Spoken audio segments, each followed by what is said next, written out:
Ingkar janji itu berarti ada sesuatu yang pernah disampaikan namun diingkari. Itu namanya wan prestasi. Nah, inilah yang saat ini saya uji adalah untuk mencari dan meminta sebuah kebenaran sekaligus meminta perlindungan Nikita Mirzani. Jadi Nikita Mirzani mengajukan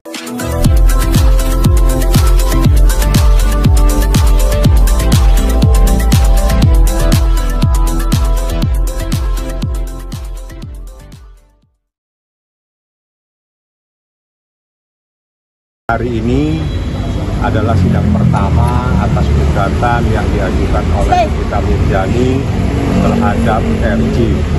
Ya, dalam gugatan tersebut kita mencoba menguji ada tidaknya perjanjian lisan yang terjadi di dalam peristiwa November tahun 2024. Nah, seperti itulah prosesnya. Gugatan sudah saya daftarkan. Insya Allah hari ini adalah sidang pertama. Ya, saya akan menunggu sesuai dengan jadwal yang ada di ruang 5. Jadi sidangnya di ruang 5. Sebentar lagi saya akan ke sana. Saya coba akan menunggu sesuai dengan panggilan bagaimana yang ada di jadwal. Jadi setiap sidang itu pasti ruangannya itu pasti antri. Bang, ini agendanya perdata ya sidangnya? Ini sidang perdata, gugatan wan prestasi, artinya ada tidaknya seseorang yang melakukan ingkar janji. Jadi wan prestasi itu adalah terkait dengan ingkar janji. Nah, ingkar janji itu berarti ada sesuatu yang pernah disampaikan namun diingkari. Itu namanya wan prestasi. Nah, inilah yang saat ini saya uji adalah untuk mencari dan meminta sebuah kebenaran sekaligus meminta perlindungan Nikita Mirzani. Jadi Nikita Mirzani mengajukan gugatan wan prestasi adalah untuk meminta perlindungan kepada negara, kepada kepolisian, kepada kejaksaan. Dia mohon kepada mereka, para turut tergugat, mohon saya dilindungi. Menurut saya ini ada persoalan seseorang yang telah ingkar janji, di mana kejadian tersebut terjadi pada November 2024. Saya tidak kenal, saya tidak tahu, tiba-tiba dipaksa untuk bertemu, tapi saya tidak mau. Akhirnya dia melalui staf saya meminta berkomunikasi dan seterusnya. Kenal tidak, kami juga tidak ada urusan, tapi dia menyatakan tolong dibantu direview yang baik-baik atas produk kami. Terus persoalannya di mana? Kita diam-diam dikasih uang terus tiba-tiba kita dibilang melakukan sesuatu yang melanggar hukum. Kenal tidak? Seperti itu. Dan yang bersangkutan pun dalam keadaan bebas merdeka. Dia mau ngasih boleh, nggak ngasih boleh. Terus kenapa harus dia sendiri yang memaksa? Dia sendiri yang mengatur. Dibagi 2 kali. 2 kali diserahkan dalam bentuk transfer, satunya diserahkan dalam bentuk tunai. Itulah persoalan yang saat ini kita uji. Jadi wan prestasi itu ada seseorang yang mengingkari apa yang pernah dia sampaikan.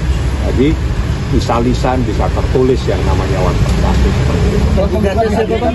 Tergugat RJ dan ada satu lagi suaminya. Suami istri berarti ya Bang? Ya.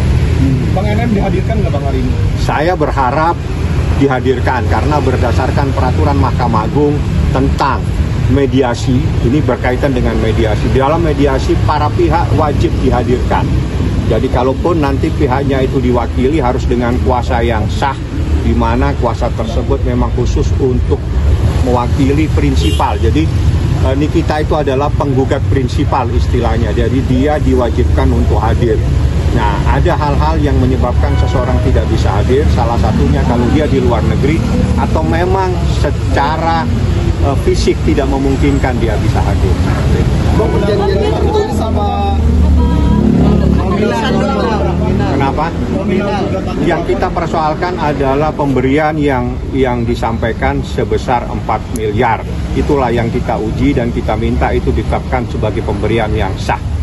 Seperti itu. Inti sarinya seperti itu. Itu ada perjanjiannya nggak Bang? Saya sudah nyatakan bahwa kejadian November 2024 seseorang menghubungi Ismail Marzuki, minta direview baik-baik dan seterusnya.